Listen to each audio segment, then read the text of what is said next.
핫한 부동산 뉴스의 핵심 내용만 전달해드리는 주간 부동산 뉴스 지금 시작합니다. KTX와 SRT 등의 고속철도를 이용할 수 있는 역사가 들어선 지역들의 높은 집값을 자랑하고 있습니다. 개발 중인 최고 시속 200km의 수도권 광역 급행철도도 부동산 시장의 키포인트로 부상했습니다. KB 부동산 시세에 따르면 11월 기준 KTX 광백역이 자리하고 있는 광명시 일직동의 평균 시세는 11억 8천만 원으로 광명시 평균 시세보다 약 4억 원 이상 높았습니다. KTX 광명역이 들어서기 이전까지 광명시에서 가장 평균 집값이 높았던 곳은 지하철 7호선 철산역을 끼고 있는 철산동이었지만 현재 철산동 평균 시세는 7억 8천만 원으로 일직동보다 약 4억 원가량 낮았습니다. 철산동은 일직동 다음으로 광명시에서 집값이 높은 곳이긴 합니다. 충남에 위치한 KTX 철안 아산역은 행정지번상으로 충남 아산시 배방읍으로 되어 있지만 아산시 상정면과 천안시 서북구 불당동 등이 모두 영향권 안에 있습니다. 천안 아산역과 인접해 있는 아산시 탕정면 평균 시세는 4억 6천만 원으로 천안시 불당동은 5억 7천만 원으로 각각 아산과 천안 내에서 가장 집값이 높은 지역에 해당합니다. KTX 천안 아산역 인근에는 대형 백화점이 자리하고 있으며 반경 3에서 4km 내에는 삼성 디스플레이 시티 등의 대규모 업무 시설도 있어 KTX 천안 아산역 영향권에 있는 주변 지역들은 수요가 탄탄한 곳으로 꼽힙니다. 이외에도 SRT가 운행되는 경기 화성시 동탄역 인근에서는 올해 처음으로 20억 원대 아파트 거래가 등장했습니다. 동탄역 인근에 위치한 동탄역 롯데캐슬 전용 102제곱미터가 지난 8월 20억 원에 이어 9월 21억 원의 신고가를 기록하며 주목을 받기도 했습니다. 청약시장에서도 고속철도 영향력을 어렵지 않게 볼 수 있습니다. KTX가 정차하는 강릉시에서는 지난 10월 분양된 강릉 자이르네 디오션, 강릉 오션 시티 아이파크 등은 모두 두 자릿수 경쟁률로 청약을 마쳤습니다. 이들 단지는 차로 약 10분 거리에 있는 KTX 강릉역을 이용할 수 있습니다. 분양업계 전문가는 부동산 시장에서 고속철도 효과는 곳곳에서 목격되고 있는데 이는 주거와 상업 등 인프라가 갖춰지면서 수요가 늘고 있기 때문이라고 했습니다.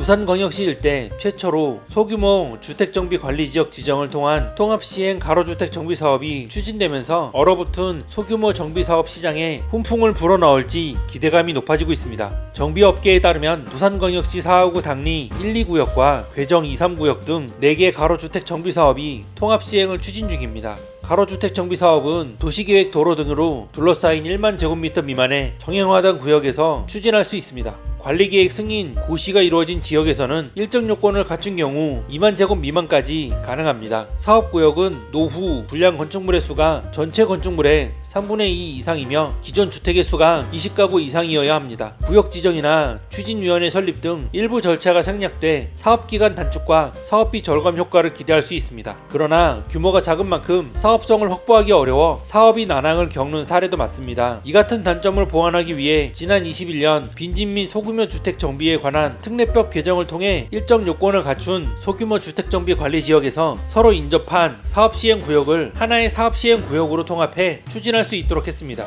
부산 4호구 당리동 일대에는 지난 10월 한국부동산원이 진행한 소규모 주택정비 관리지역 희망 후보지로 지원사업 대상지로 선정돼 물꼬를 트게 됐습니다. 부동산원은 이 과정에서 기초조사와 사업성 분석 등을 지원하고 주민 편의시설과 기반시설 등을 공급하기 위해 통합시행을 제안한 것으로 전해졌습니다. 주민들은 통합시행으로 소규모 정비사업의 단점을 보완하고 사업부지의 활용도를 높여 사업성을 확보할 계획입니다. 최근 급등한 공사비에 대응할 수 있어 최적의 방안이라는 게 주민들의 의견입니다. 게다가 구역 사이에 있는 도로를 대지로 활용할 수 있게 되면서 추가적인 사업성도 확보하게 됐습니다. 당리 1구역과 괴정 2구역은 현재 시공사 선정을 진행 중이며 오는 1월 13일 시공사 총회를 개최할 예정입니다. 시공사 입찰이 모두 유찰돼 수의 계약으로 진행되며 HJ중공업이 우선협상 대상자로 선정됐습니다. 괴정 3구역은 지난달 말 조합 설립 인가를 받아 사업의 속도를 내고 있으며 당리 2구역은 조합 설립을 위해 동의서 진구 중입니다. 주민들은 이르면 이달 소규모 주택정비 관리지역 지정을 위한 관리계획을 접수할 예정입니다. 조합 관계자는 가로주택 정비사업을 통합 시행할 경우 사업성 확보와 공사비 절감 등 효과를 기대할 수 있다며 관리지역으로 지정되면 도로 일부를 대지로 활용할 수 있게 돼 사업성이 최소 15% 이상 증가할 것으로 보인다고 말했습니다. 이어 관리지역으로 지정되면 부산광역시 1호 사업장이 될 것이라고 덧붙였습니다.